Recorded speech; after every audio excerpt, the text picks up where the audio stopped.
Hoy vamos a trabajar con un fragmento de este libro, Espacio, Tiempo y Arquitectura de Siegfried Giedion, que se titula La búsqueda del espacio. Giedion busca el origen de la concepción espacial moderna en las artes, ¿sí? Y ni siquiera en la teoría, sino en la producción artística, ¿no? de los principios del siglo XX. Y sobre eso, y en particular entonces sobre este capítulo y otras partes donde después Gideon compara, ¿no? Relaciona este nuevo interés por el espacio en el arte a principios del siglo XX con eh, su paralelismo en la arquitectura moderna, es que también hubo eh, ciertos debates, como el texto que vamos a ver después, que es el de Colin Rowe y Robert Slatsky sobre la transparencia, ¿no? Están conectados, son dos textos que están de alguna manera conectados, y es lo que vamos a ver ahora en la clase. Em, bueno, Gideon lo que dice es que la renovación, ¿no? Respecto de la concepción espacial en el arte se dio en Francia y en el campo de la pintura, ¿no? Al eliminar el instrumento principal que utilizaba la disciplina, o que había utilizado durante 4 siglos, que había sido la perspectiva, ¿no? Esa representación ilusionística del espacio, que además tenía un único punto de vista, ¿no? Y una intención de representar el infinito. Esto era lo que predominaba en la pintura a partir del Renacimiento en adelante. Em, y Gideon dice que esto se rompe o se pone en crisis recién con el cubismo y con los, bueno, sí, con los artistas plásticos franceses, o al menos que estaban en ese momento, a principios del siglo, trabajando en París. Y que son los que establecieron los principios entonces de la visión contemporánea del espacio en el arte, ¿no? Eh, y Gideon lo que intenta hacer entonces es situarlos a ellos o a esta escuela como precursora, ¿no? De la concepción del espacio en la arquitectura moderna, luego, algunos años después. Entonces, lo que dice es que esa descripción, ¿no? Desde un único punto de vista ya no es posible, eh, y que el observador debe ahora, en esta nueva concepción, proyectarse a través del espacio, ¿no? Situarse en distintos puntos de vista, sea interiores o exteriores. Y el paralelismo que hace es, bueno, la imagen que él trae es la de la Torre Eiffel, ¿no? Él dice que esa imagen, como la que ven a la izquierda, ¿no? En la que el observador se sitúa en un punto de vista, pero que necesitaría situarse en muchos puntos de vista para comprender el objeto y su relación con el espacio. Esa es la nueva concepción del espacio moderno, eh, que el arte mismo empieza a interesarse por buscar un modo de representar. Entonces, los cubistas lo que intentaron hacer es reproducir esa percepción de los objetos desde distintos puntos de vista para captar esa simultaneidad, ¿no? Que uno experimenta cuando está en esos espacios. Por lo tanto, eliminan el punto de vista predominante y intentan diseccionar el objeto, ¿no? En diferentes visiones para describir la estructura, ¿no? Su estructura formal, su estructura tanto interna como externa, tanto de frente como de atrás, de costado, de arriba y de abajo, ¿no? Todas estas posibles puntos de vista. Gideon también hace otra cosa que es establecer un paralelismo entre esta nueva visión espacial del cubismo y la evolución de la ciencia.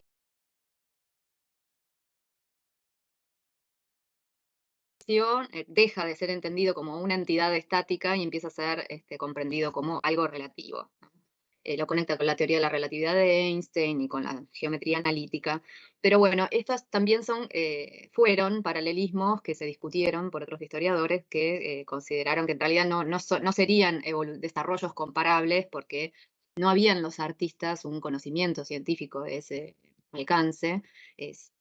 No serían, y no se puede comparar, digamos, lo que es la relatividad en la física con lo que es la posición relativa de un observador en un espacio. Se trataría de otro tipo, digamos, de relación, pero de todas formas de algún modo, pudo haber sido inspirador, ¿no? Esos avances en las ciencias, esos cambios de concepción, eh, podrían haber sido motivo de inspiración para el desarrollo del arte, no más que eso.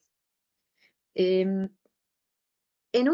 entonces ahora, avanzando un poco acerca de cuál fue entonces la exploración del cubismo, que en un principio, ¿no?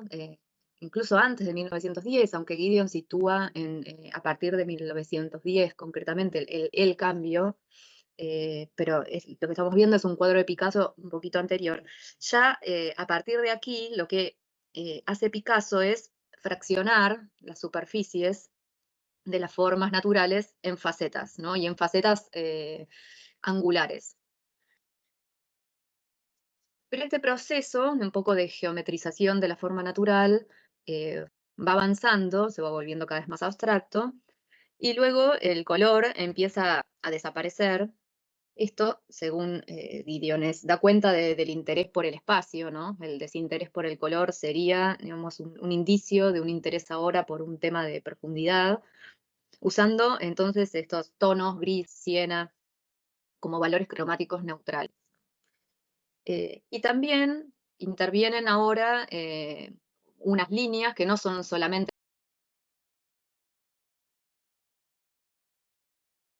que van estableciendo ángulos bastante contundentes, pero que en muchos casos quedan abiertos, ¿no? No terminan cerrando contornos. Este es como un procedimiento que empieza a funcionar como avance respecto de lo que era antes, contornear las figuras naturales angularmente, ¿no? Pero ahora empiezan a no cerrarse y establecer como una relación con esos tonos de oscuridad y luz.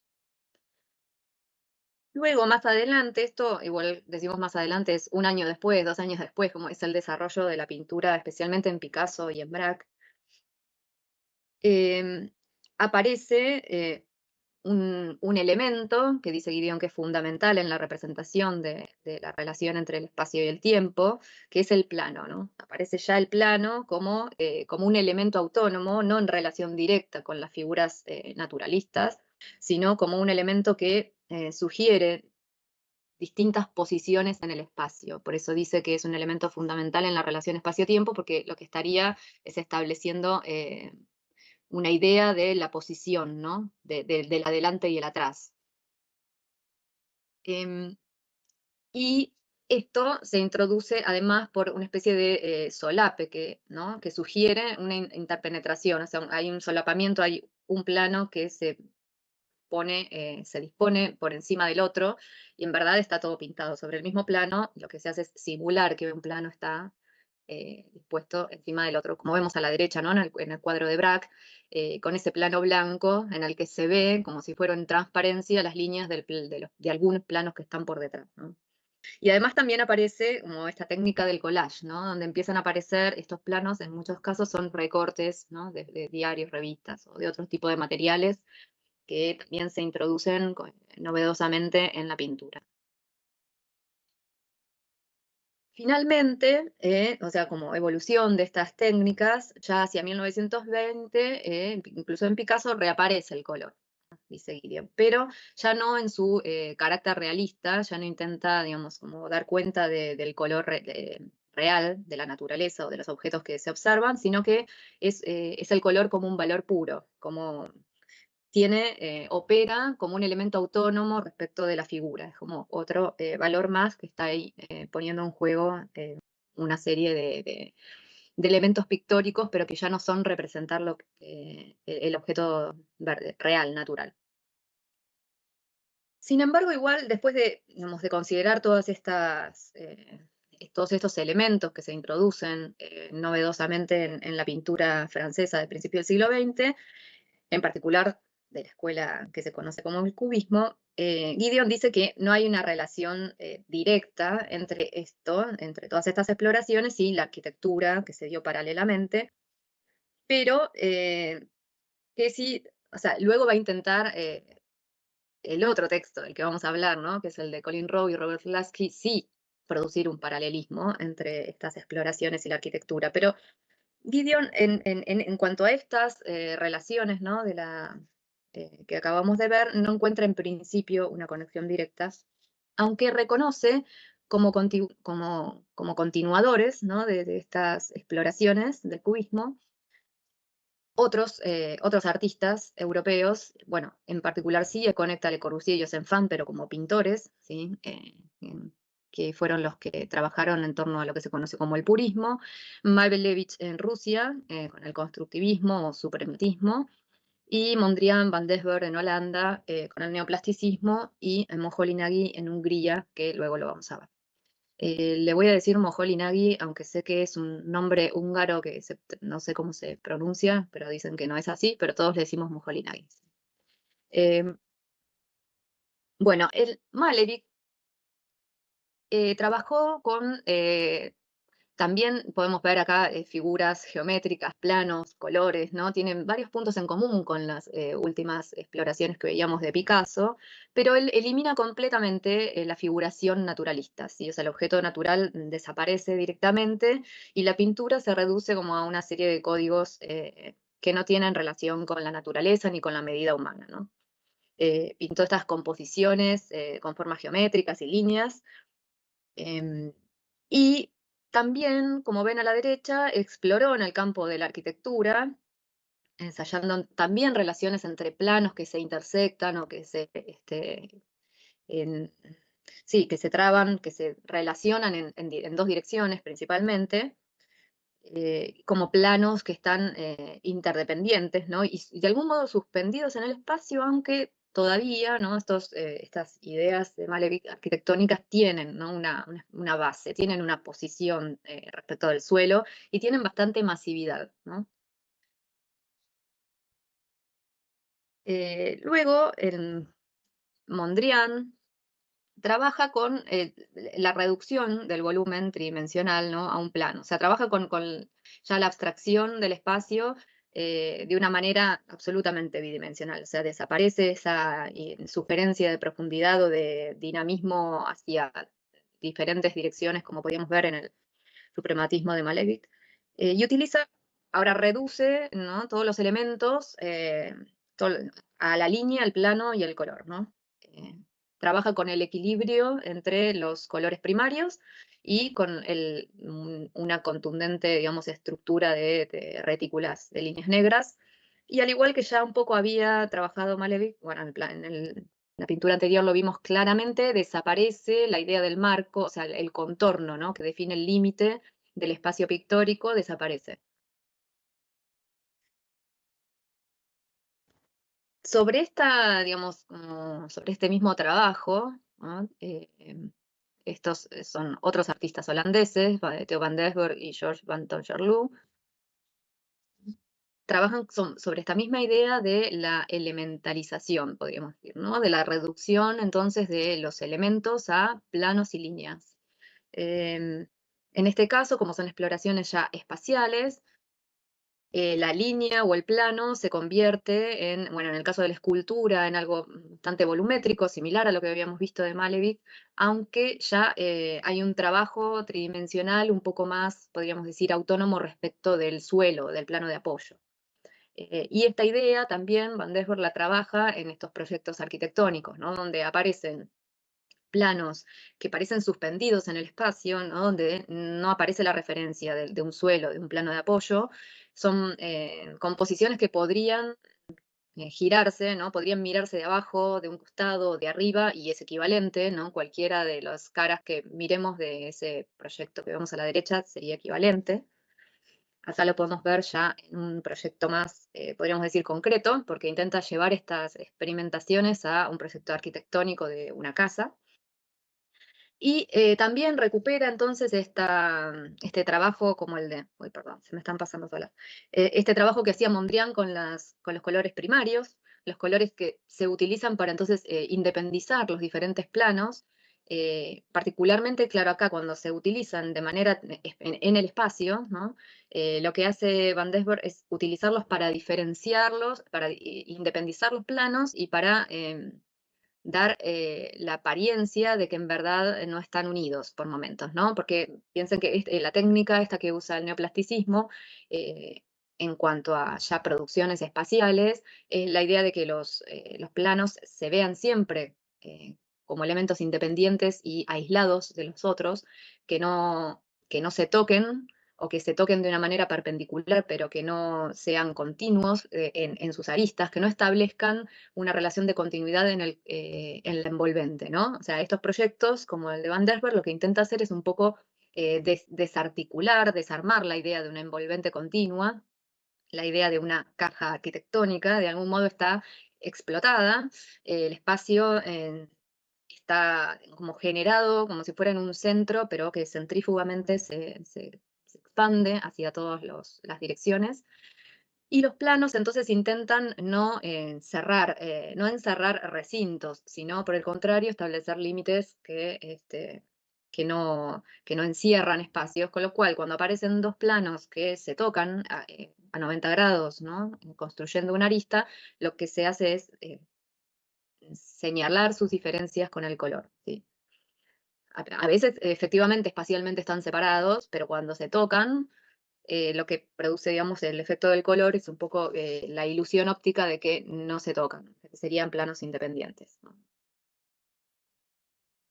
Por otro lado, otra de las vanguardias artísticas de principios del siglo XX, bueno, en paralelo al cubismo y al neoplasticismo, más aún en paralelo al cubismo, en los mismos años, en Italia surgió el movimiento futurista, ¿no? Que también fue una tendencia que exploró con el espacio, más directamente tal vez, ¿no? Porque en verdad, no, más directamente con la idea del espacio-tiempo, ¿no? Que ellos trabajaron con la idea del movimiento, del dinamismo. Las obras pictóricas intentan representar eso, ¿no? Movimiento, y se interesan por la evolución, o sea, se interesó esta vanguardia por la evolución de la ciencia y de la técnica. Especialmente tenían una atracción particular por las máquinas, ¿no? Y se imaginaban un futuro donde estos artefactos mecánicos podrían ser como los transformadores del mundo de una manera mucho más radical, tal vez, de lo que efectivamente ocurrió, o al menos esa imaginería maquínica que habían explorado no es la que, digamos, finalmente ocurrió en los años sucesivos. Y sus proyectos, digamos, arquitectónicos y urbanísticos, entonces trabajaban con estas imágenes de las grandes fábricas, ¿no? Como si fueran usinas de energía, puentes, ferrocarriles. Esas eran las imágenes que a ellos eh, les insinuaban, digamos, movimiento, dinamismo, velocidad, ¿no? La idea de la velocidad es algo que era muy importante para el movimiento futurista. Y la reproducción, digamos, la representación de la velocidad era algo que les interesaba especialmente. Piensen, bueno, a la derecha el cuadro ese intenta representar entonces la velocidad de un automóvil, que para 1912 era un aparato muy novedoso, ¿sí? Y en el campo de la escultura también aparece, y acá sí aparece de una manera explícita, ¿no? El concepto del espacio. Los escultores futuristas enunciaron el concepto del espacio y el concepto de atmósfera o de ambiente en torno a la escultura, ¿no? En torno al objeto. Boccioni, que fue uno de los representantes de este movimiento, y en particular era escultor, eh, hablaba entonces de que la plástica, ¿no? Del objeto debería ahora, más allá del material que estuviera trabajando, debía trabajar en conjunto con la atmósfera que estaba en torno al objeto, ¿no? Con el espacio que unía las cosas. Ya no era solo el objeto, sino el espacio en torno al objeto. Bueno, otra de las exploraciones en otros de los centros europeos fue el que se desarrolló en Rusia, ¿no? Luego de la revolución política, se cambia el sistema pedagógico y a partir de 1920 y hasta el 26 funcionaron unos talleres experimentales que se llamaron talleres artísticos constructivistas, que intentaban articular arte con técnica y con industria también, ¿no? Intentaban producir una articulación entre el pensamiento teórico del arte y la posibilidad de aplicarlo a la actividad industrial directamente.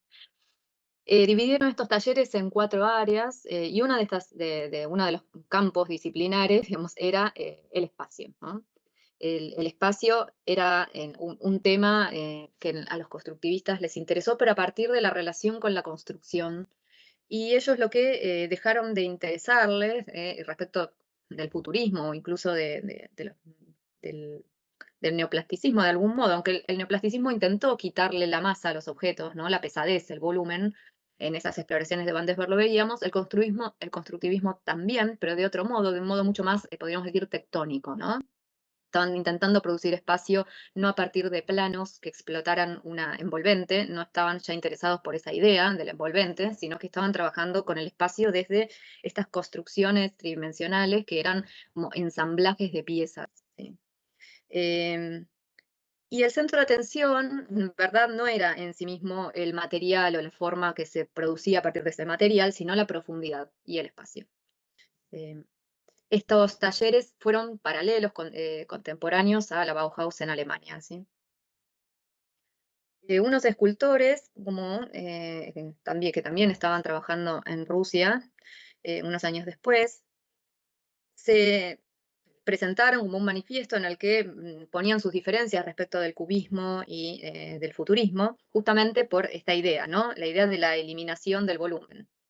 Eh, Decían que el cubismo se quedaba un poco en el análisis del objeto, pero no iba más allá, y que el futurismo se interesaba por el efecto óptico del espacio, ¿no? Como ese efecto de la velocidad, de la dinámica, pero que finalmente no había una exploración que avance sobre una nueva concepción espacial, sino que era más bien un tema de efecto.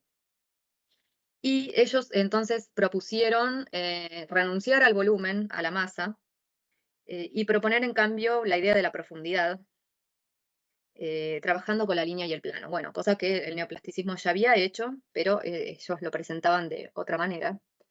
Y en esta obra escultórica presentan la diferencia que habría entonces entre tallar y construir el espacio, entre tallar una forma, producir una forma y generar un espacio.